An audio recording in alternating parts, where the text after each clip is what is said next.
amalan itu sekecil-kecil benda yang kita tahu, maka kita kena beramal dengan amalan kita ini. Sebab Allah menegur kepada orang yang tidak beramal dengan ilmu yang dia ada, kan?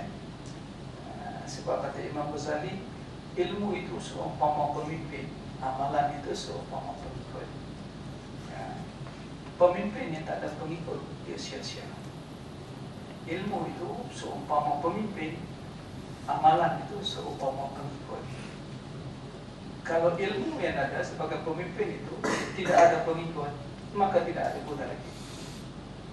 Dan sebaliknya begitulah, ya. Orang yang beramal tapi tak ada ilmu pun tak boleh juga, sebab dia akan membawa kesesatan. Dia nak ikut siapa yang pimpin dia, itu juga tak boleh. Maka kedua-duanya itu kena bersekali, kena bersama. Ya. Tapi kalau suka berpengetahuan, beramal, tapi tidak memperjuangkannya pun tak cukup juga. Tak cukup juga. Daripada bulan lepas kita kata, kena memperjuangkan apa yang kita suka, kena perjuangkan apa yang kita tahu, kena perjuangkan apa yang kita amalkan. Maka dengan itu maksud insya-Allah barulah sempurna. Dan kesemua itu kalau kita gabungkan, maka garis panduannya ialah kepada 4 hukum yang kita bincangkan, iaitu hukum wajib, hukum sunat, hukum makruh, hukum haram, dan harus. Itu garis panduan kita. Dan pada situlah maka kita akan menggabung untuk menjadikan istilah ini kuat, insya-Allah. Dan di akhir pada bulan lepas kita timbulkan, bukan semua di kalangan kita ini tidak ada jemaah sebelum masuk ke sini.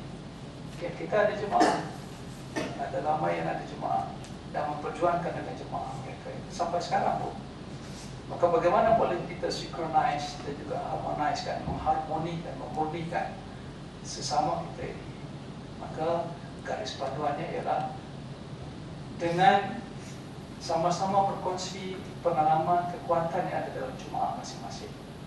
Supaya dengan itu kekuatan kita kumpulkan di Islam, dan dengan itu kita boleh melancarkan lagi usaha untuk memulakan Islam ini dengan lebih kuat. Saya yakin bahawa kalaulah sekiranya satu jemaah ada kekuatan di bawah sini, dikumpulkan semua kekuatan itu, maka jangan-jangan Islam lebih kuat daripada jemaah-jemaah yang lain. Kerana semuanya ada sebab, semua jemaah ada keistimewaan dan ada kekuatan.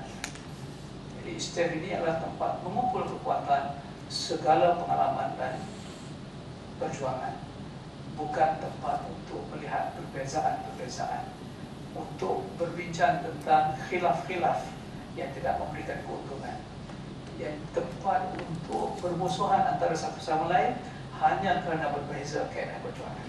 Jangan. Kalau siapa nak buat begitu, saya rasa dia ketinggalan. Saya dalam zaman tahun 80-an, zaman muda ketika itu, ya. Begitulah kita berkumpul. Saya masih ingat lagi, kita berkumpul di bilik inilah untuk membuat persatuan, kita panggil itu Persatuan Kegiatan Islam, PKI. Orang yang tak suka itu dia pergi jadi Parti Komunis Indonesia. PKI sebenarnya parti apa ni, Persatuan Kegiatan Islam. Kita buat di sini.